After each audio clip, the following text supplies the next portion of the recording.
ನನಗೆ 2 ದಿನದ ಹಿಂದೆ ಯಾವುದೋ ವೆಬ್ಸೈಟಲ್ಲಿ ಯೂಟ್ಯೂಬಲ್ಲಿ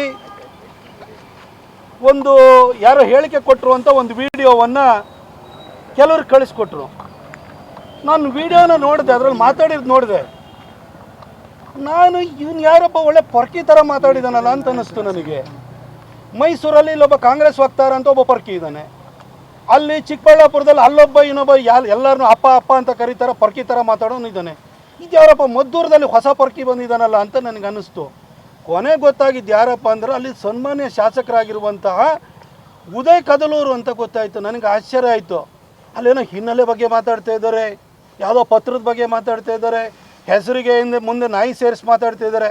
ಈ ಪೊರ್ಕಿಗಳಷ್ಟೇ ಈ ಥರ ಮಾತಾಡೋಕ್ಕೆ ಸಾಧ್ಯ. ಸನ್ಮಾನ್ಯ ಶಾಸಕರಾದಂಥವರು ಈ ರೀತಿ ಮಾತಾಡ್ಲಿಕ್ಕೆ ಸಾಧ್ಯ ಇಲ್ಲ. ನನ್ನ ಪ್ರತಾಪ್ ಸಿಂಹನ ಹಿನ್ನೆಲೆ ಗೊತ್ತಾ ಅಂತ ಕೇಳ್ತಾ ಇದ್ದಾರೆ. ಉದಯ್ ಅವರೇ, ಪ್ರತಾಪ್ ಸಿಂಹ ಗಾಂಧಿನಗರದಲ್ಲಿ ಲಾಡ್ಜ್ ರೂಮ್ ಮಾಡಿಕೊಂಡು ಇಸ್ಪೀಟ್ ಆಡಿಸ್ಕೊಂಡು ಬಂದಿಲ್ಲ.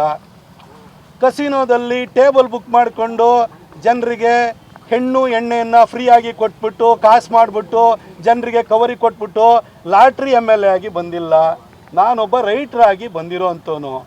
ದಯವಿಟ್ಟು ನೀವು ಶಾಸಕರಿದ್ದೀರಿ, ನಿಮ್ಮ ಹಿನ್ನೆಲೆಯಲ್ಲೇ ಥರನೇ ಬೇರೆಯವ್ರನ್ನೂ ನೋಡೋಕ್ಕೆ ಹೋಗಬೇಡಿ. ನೀವು ಈ ರೀತಿ ನಿಮ್ಮ ಬಾಯಲ್ಲಿ ಈ ಥರ ಮಾತುಗಳೆಲ್ಲ ಬರಬಾರ್ದು ಸರ್. ಈ ಥರ ಮಾತೇನಿದೆಯಲ್ಲ, ನೀವು ಈ ಹಿಂದೆನೂ ಕೂಡ ನಮ್ಮ ಶ್ರೀರಂಗಪಟ್ಟಣದ ರವೀಂದ್ರ ಶ್ರೀಕಂಠಯ್ಯ ಅವ್ರ ಬಗ್ಗೆನೂ ಇದೇ ಥರ ಮಾತಾಡಿದ್ರಿ. ನೀವು ಏನು ಕಚ್ಚೆ ಗಿಚ್ಚೆ ಇವೆಲ್ಲ ಮಾತಾಡ್ತಿದ್ದೀರಿ ಸರ್. ನೀವೆಲ್ಲ ಏನು ಈ ಥರ ಜೂ ಗೀಜು ಎಲ್ಲ ಓಡಾಡ್ತಿರ್ತೀರಿ.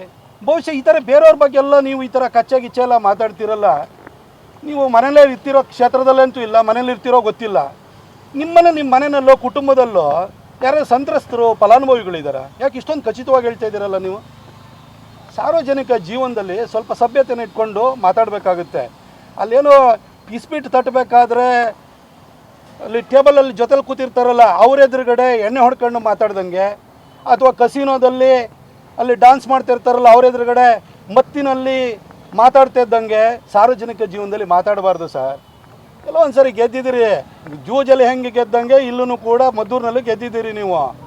ಆದರೆ ಇಲ್ಲಿ ನಿಮ್ಮ ಜೊತೆ ಜೈಕಾರ ಹಾಕಲಿಕ್ಕೆ ಕೇಕ್ ಹಾಕ್ಲಿಕ್ಕೆ ಅಣ್ಣ ಸೂಪರಾಗಿ ಮಾತಾಡಿದೆ ಅಂತ ಹೇಳೋದಕ್ಕೆ ಇದು ಕಸಿನೋದ ಟೇಬಲ್ಲು ಅಲ್ಲ, ಇಸ್ಪೀಟಿನ ಜೂಜು ಅಲ್ಲ. ಇದು ನಿಮ್ಮ ಹೆಸರನ್ನು ತಿರ್ಚಕ್ಕೆ ನನಗೆ ಬರಲ್ಲ ಅಂತ ತಿಳ್ಕೊಂಡಿದ್ದೀರಾ? ನಿಮಗೆ ನೀವು ಅಂದ್ಕೊಂಡಿದ್ದೀರಾ?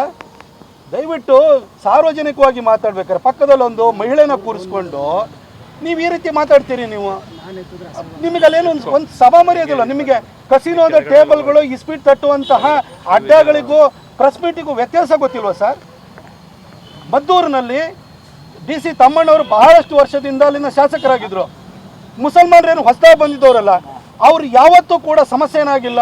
ಗಣೇಶ ಪ್ರೊಸೆಷನ್ ಮೇಲೆ ಕಲ್ಲು ಹೊಡೆದಿದ್ದಾಗಿಲ್ಲ. ಸಾರ್ವಜನಿಕ ಜೀವನದಲ್ಲಿ ಟೀಕೆಗಳು ಬರ್ತವೆ, ಅದನ್ನು ಎದುರಿಸ್ಬೇಕು. ಅಲ್ಲಿ ಬಂದಾದ್ಮೇಲೆ ಕಲ್ಲು ಹೊಡೆದಿರೋದ್ರ ಬಗ್ಗೆ ಮಾತಾಡೋದು ಬಿಟ್ಟು ಅಲ್ಲಿಗೆ ಯಾರ್ಯಾರು ಬಂದಿದ್ರಿ ಅವ್ರ ಬಗ್ಗೆ ಎಲ್ಲರೂ ಕೂಡ ನೀವು ಕೆಟ್ಟದಾಗಿ ಮಾತಾಡ್ತಿರಲ್ಲ. ಏನು ಮದ್ದೂರು ಏನು ನಿಮಗೇನು ಬರ್ಕೊಟ್ಟಿದ್ದಾರೆ? ನಿಮಗೆ ರಿಯಲ್ ಎಸ್ಟೇಟ್ದು ಅಡ್ಡಾನ ಅದು, ಅಥವಾ ನಿಮ್ದೇನಾದರೂ ಜೂಜಾಡುವಂಥ ದಂಧೆಯ ಕೇಂದ್ರನ ಅದು? ನಾವು ಬಂದು ಅಲ್ಲಿ ಘಟನೆ ನಡೆಯೋದಕ್ಕೆ ಬಂದು ಮಾತನಾಡಿದ್ವಿ, ಜನರ ಜೊತೆ ನಿಂತಿದ್ದೀವಿ. ನೀವೆಲ್ಲ ಹೋಗಿ ಅಲ್ಲಿವರೆಗೂ ಆ ಘಟನೆ ನಡೆದಾಗ ನೀವೆಲ್ಲಿದ್ರಿ? ನೀವು ಅವತ್ತೇನಾದ್ರು ಬಂದಿದ್ದಿದ್ರಿ ನೀವು ಜನನೇ ನಿಮಗೆ ತಕ್ಕ ಪಾಠವನ್ನು ಕಲಿಸೋರು. ಈ ಥರ ಮಾತಾಡೋವಂಥದ್ದನ್ನು ಕಮ್ಮಿ ಮಾಡಿ ಸರ್. ನಿಮ್ಗೆ ಒಬ್ಬರಿಗೆ ಭಾಷೆ ಬರೋವಂಥದ್ದಲ್ಲ, ನಮಗೂ ಬರುತ್ತೆ. ನಿಮ್ಮಂಥವ್ರಿಗೆ ಭಾಳ ಜನನ, ಲಕ್ಷಾಂತರ ಜನರನ್ನ ನಾನೊಬ್ಬ ರೈಟ್ರಾಗಿ ಓದಿಸಿದ್ದೀನಿ. ನಿಮ್ಮ ಭಾಷೆ ನನಗೂ ಬರುತ್ತೆ. ಆದರೆ ನಮ್ಮ ತಾಳ್ಮೆನ ಪರೀಕ್ಷೆ ಮಾಡಬೇಡಿ. ಇಲ್ಲೇನೋ ಮೈಸೂರಲ್ಲಿ ಒಬ್ಬ ಪೊರ್ಕಿ ಇದ್ದಾನಲ್ಲ, ಆ ಪೊರ್ಕಿ ಥರ ನೀವು ಮಾತಾಡಬೇಡಿ. ನೀವು ಮುನ್ನ ಶಾಸಕರಿದ್ದೀರಿ. ನೀವು ಆ ಪೊರ್ಕಿನ 5 ಸರಿ ಜನ ಸೋಲಿಸಿದ್ದಾರೆ. ಅವನಿಗೆ ಜನನೇ ಅವ್ನಿಗೆ ಹಣೆಪಟ್ಟಿ ಕಟ್ಟಿದ್ದಾರೆ. ನಿಮ್ಗೂ ಗೊತ್ತಿಲ್ಲದೆಲ್ಲ ಜನ ಗೆಲ್ಸ್ಬಿಟ್ಟಿದ್ದಾರೆ. ಈ ಸರಿ ಇನ್ನೊಂದು ಸರಿ ಉಳಿಸ್ಕೊಳ್ಬೇಕು ಅಂತಂದರೆ ಸ್ವಲ್ಪ ಗೌರವಯುತವಾಗಿ ಸಾರ್ವಜನಿಕ ಜೀವನದಲ್ಲಿ ನಡ್ಕೊಳ್ಳೋ ಕೆಲಸವನ್ನು ನೀವು ಮಾಡಿ.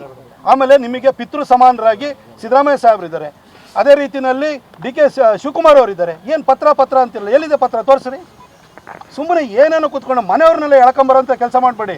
ನಿಮ್ಮನೆಯವ್ರ ಬಗ್ಗೆ ನಾನು ಹೇಳ, ನಾನು ಎಲ್ಲರ ಬಗ್ಗೆ ಕಚಾರಕರು ಅಂತ ಹೇಳ್ತೀರಲ್ಲ, ಹಾಗಾದ್ರೆ ನಿಮ್ಮನೆಗೆ ನಿಮ್ಮ ಕುಟುಂಬಕ್ಕೆ ಯಾರು ಬಂದು ಹೋಗ್ತಿರ್ತಾರ? ಏನು ಮಾತಾಡ್ತೀರಿ ಉದಯ್? ಗೌರವಯುತವಾಗಿ ಮಾತಾಡೋಂಥದ್ದು ಕಲ್ತ್ಕೊಳ್ಳಿ. ನಿಮ್ಮೂರು ಮದ್ದೂರಿಗೆ ಬಂದ್ಬಿಟ್ಟು ನಾನು ಮಾತಾಡೋ ಹೋಗಿರೋದು. ಅಲ್ಲಿ ಬಂದು ನಿಮ್ಮೂರನ್ನಲ್ಲೇ ಕೂತ್ಕೊಂಡ್ಬಿಟ್ಟು 4 ಜನ ಪತ್ರಿಕಾಗೋಷ್ಠಿಯಲ್ಲಿ ಮಾತಾಡಲ್ಲ, ಜನ ಸಮುದಾಯದ ಎದುರುಗಡೆ ಬಂದು ಮಾತಾಡ್ರಿ. ಬೇಕಾದ್ರೆ ಅಲ್ಲಿ ಕರೆಸಿ, ನಾನು ಬರ್ತೀನಿ. ಇನ್ನಾದ್ರೂ ಕೂಡ ನಿಮ್ಮ ಹಿನ್ನೆಲೆ ಏನಿತ್ತಲ್ವ ಅದನ್ನೆಲ್ಲ ಬಿಟ್ಬಿಟ್ಟು ಈ ಜೂಜುಕೋರ ಎದುರುಗಡೆ ಮಾತಾಡೋಂಥ ಭಾಷೆ ಇದೆಯಲ್ಲ ಅದನ್ನು ಬಿಟ್ಬಿಟ್ಟು ನೀವು ಒಬ್ಬ ಜನಪ್ರತಿನಿಧಿ ಅನ್ನೋದನ್ನು ಅರ್ಥ ಮಾಡಿಕೊಂಡು ಇನ್ನು ಮುಂದೆ ಮಾತಾಡಿ.